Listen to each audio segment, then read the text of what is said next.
So our final presentation is from Professor Hazel Bateman. Hazel is one of the other deputy directors, two deputy directors of CEPAR.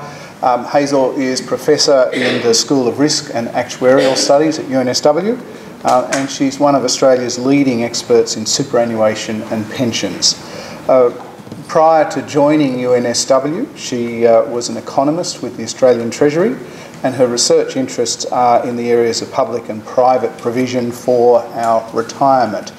As a population ages, this becomes a more pressing question. So Hazel, can I ask you to update us?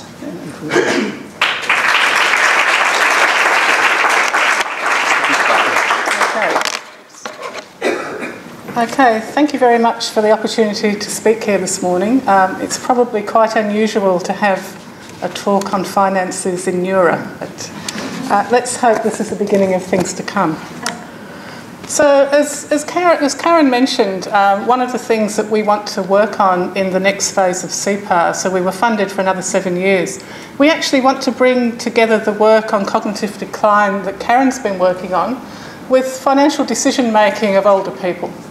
And so far in CEPAR 1, we've concentrated on financial decision making of people up to the point of retirement. We haven't focused so much on the decisions that they have to make during retirement. But if we think of Australians as they reach retirement, there's a lot of financial decisions we have to make. And of course, we're overlaying here with cognitive decline at the same time. So we're going to reach retirement, and many of us have to think how to draw down our superannuation. Some of us, this isn't going to be very much. Some of us, it's going to be a lot. But for most of us, it's going to be the greatest amount of assets we've ever had. We've built it up and we've got to build it down, let it come down. 70% of retirees have a means-tested age pension. We have to think about how to manage things to maximise our pension. A lot of us have other savings. As we get older, we have to think about aged care financing. And if anyone has been looking at that, there's complicated means tests around that as well.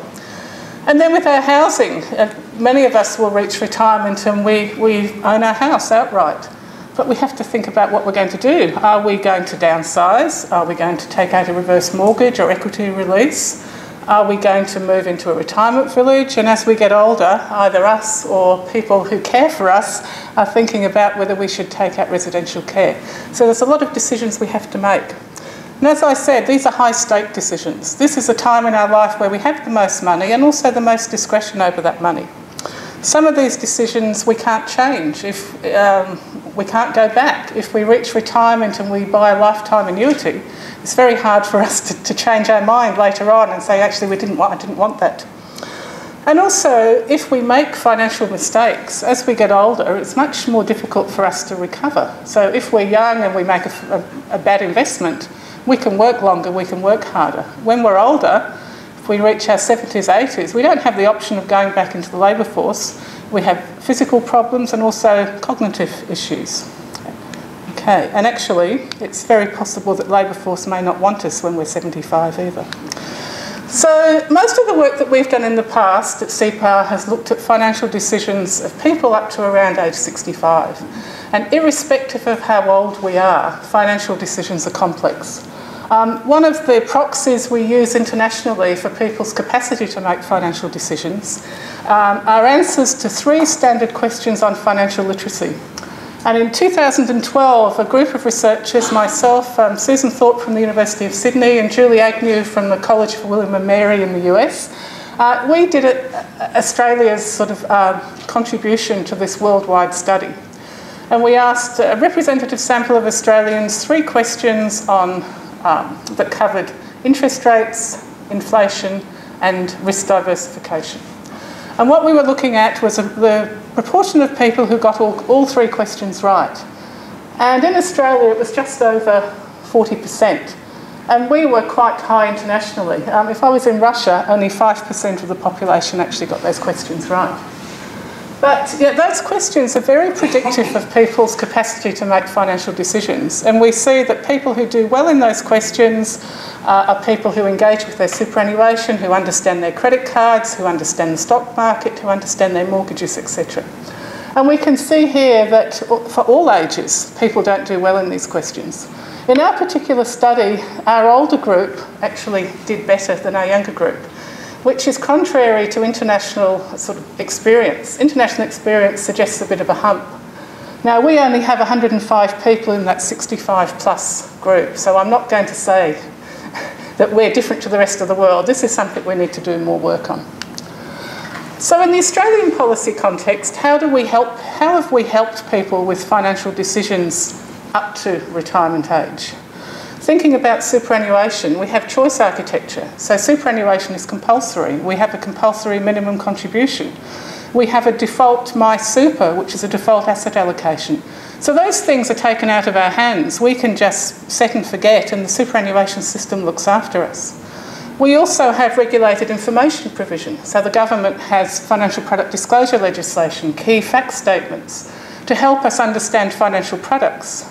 There's also widespread financial literacy initiatives, and the government has been improving the regulation of financial advice to try and align the incentives of advisors and consumers. How can we apply this to an older cohort? So once people have retired, what sort of solutions can we have to help older people? And this is something that actually Karen and I will be working on over the next 7 years as we try and integrate her cognitive work with my financial work. But we can think about defaults. The government itself is thinking about a my retirement default, or a CEPAR product, which when people reach retirement, their superannuation fund will offer them a particular product, so they won't have to think about it. We can think about financial advice. Maybe financial advice should be compulsory. We can think about financial product information. Maybe when older people go and buy a product, the supplier needs to be certain that older people actually understand the product, such as a reverse mortgage, before they're even allowed to buy. Default options are interesting. We know that default options work because many people stick to them.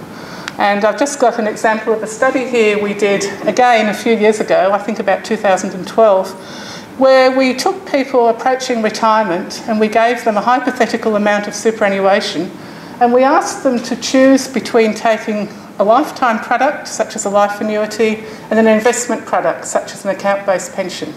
And if you don't know what those terms are, you should learn about them. And what we did, we asked people to allocate. So how much of this lifetime annuity product would you like? And we did it 3 times, and we gave people different default options each time. So we defaulted them at 50-50, at 25% annuity, at 75% annuity. And you can see from those peaks on the charts that people were sticking with the default. And we could identify the characteristics of people who did that. So they were generally people with low financial literacy, with lower levels of education, and people who didn't fully understand the products we were asking them to choose between. If you look at those graphs carefully too, you can see that there's a tendency to go to the middle. So we also identified another group of people who were using a 1 on n heuristic. So they were allocating 50-50. And those were generally people with low levels of financial literacy. So this is an example of work we've done. The story here is defaults work, defaults are sticky. So whatever we do at retirement, we have to design carefully because people are going to stick with it. So what are we going to do next in our research program? Well, what I've got up here is a standard chart which you would probably more likely see in Karen's work rather than my work. What we don't really know as economists is what people's financial skills and capability are in retirement. Most of the work we've done is taking people up to about age 65. As Karen mentioned, we don't actually have a national longitudinal survey that collects information on this. And what we would really like is something like the American Health and Retirement Survey that collects information both on cognition and also on financial capability. So what we want to do in our future research program, we want to, from an economist's point of view, work out how to build our economic models to take account of the fact that people entering old age are doing so with lower levels of cognition.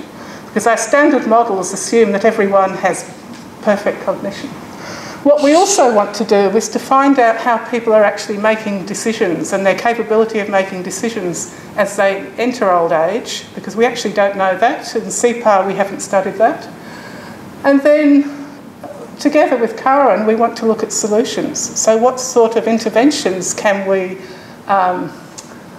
develop to actually help people with these more complex financial decisions as they age? So thank you very much.